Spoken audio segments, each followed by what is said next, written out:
आनंद आशुलिपि पत्र का अंक 5, प्रतिलेखन संख्या 34, गति 100 शब्द प्रति मिनट। प्रारंभ करें। महोदय, आस्था या विश्वास के मुकाबले में एक शब्द है प्रेम। सांस्कृतिक रूप से जागृत मनुष्य के लिए प्रेम का जीवन में विश्वास के मुकाबले अधिक महत्वपूर्ण स्थान होता है। जो मनुष्य अपने को धार्मिक कहते हुए भी ईश्वर को अप्राकृतिक शक्ति के रूप में स्वीकार नहीं करता, वह भी ईश्वरीय गुणों के साथ अवश्य प्रेम करता है। ऐसी मनःस्थिति का व्यक्ति ईश्वर की सामान्य अवधारणा को स्वीकार न करते हुए भी मनुष्य मात्र में ही ईश्वर को देखता है। उसका धार्मिक विश्वास प्रेम, त्याग और मानव मात्र की सेवा के द्वारा ही प्रकट होता है। धर्म का वह मानवीय रूप संस्कृति का समानार्थी प्रतीत होता है।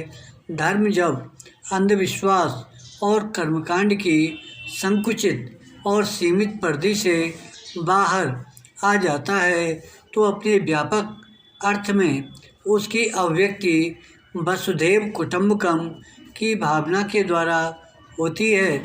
इस प्रकार मानवीय मूल्यों पर आधारित धर्म को संस्कृति से भिन्न करके नहीं देखा जा सकता।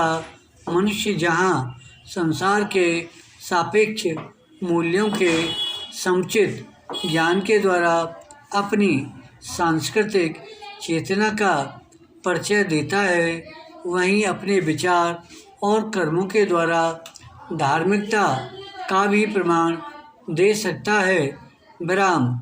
जो धार्मिकता विचार और कर्मों के द्वारा अभिव्यक्त नहीं होती, उसका आधार प्रेम, सेवा और परोपकार न होकर धार्मिक कट्टरता और अंधविश्वास हो जाता है। यही कारण है कि दार्शनिक, साहित्यकारों और अन्य सूफी संतों ने धर्म में संकीर्णता और पृथकता की भावना का हमेशा विरोध किया।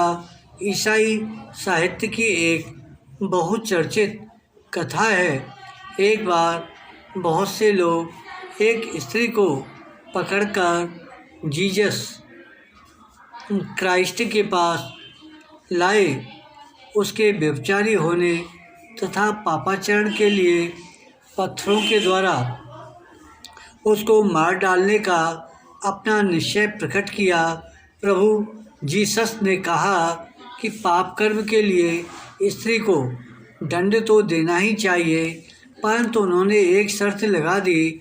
शर्त यह थी, सबसे पहला पत्थर वह व्यक्ति मारेगा जिसने जीवन में कभी पाप न किया हो।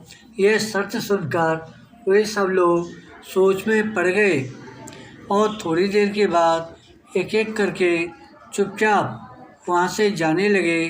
देखते देखते वहाँ स्त्री के सिवा कोई व्यक्ति न रहा।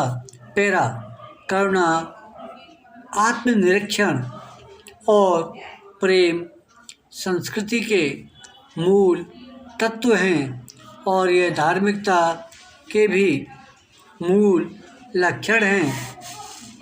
धर्म को यदि उसके सामान्य और स्वाभाविक रूप में लिया जाए तो उसमें जिस आध्यात्मिकता का साक्षात्कार होता है, उसके द्वारा ईश्वर को संपूर्ण जगत से अलग करके सोचा ही नहीं जा सकता। ईश्वर परम सत्य का पर्याय है और सौंदर्य परिपूर्ण प्राकृतिक जगत को हम असत्य नहीं कह सकते। एक सुसंस्कृत मनुष्य को जीवन में दो प्रकार के खतरों का सामना करना पड़ता है। एक और मनुष्य अपने अंधविश्वास और धार्मिक कट्टरता से बचने का प्रयास करता है तो दूसरी ओर पूर्ण अविश्वास और अनास्था के जीवन की झूठी निंदा भी अपने ऊपर लेना नहीं चाहता। वह कट्टरवादी लोगों के क्रोध का शिकार भी बनता है।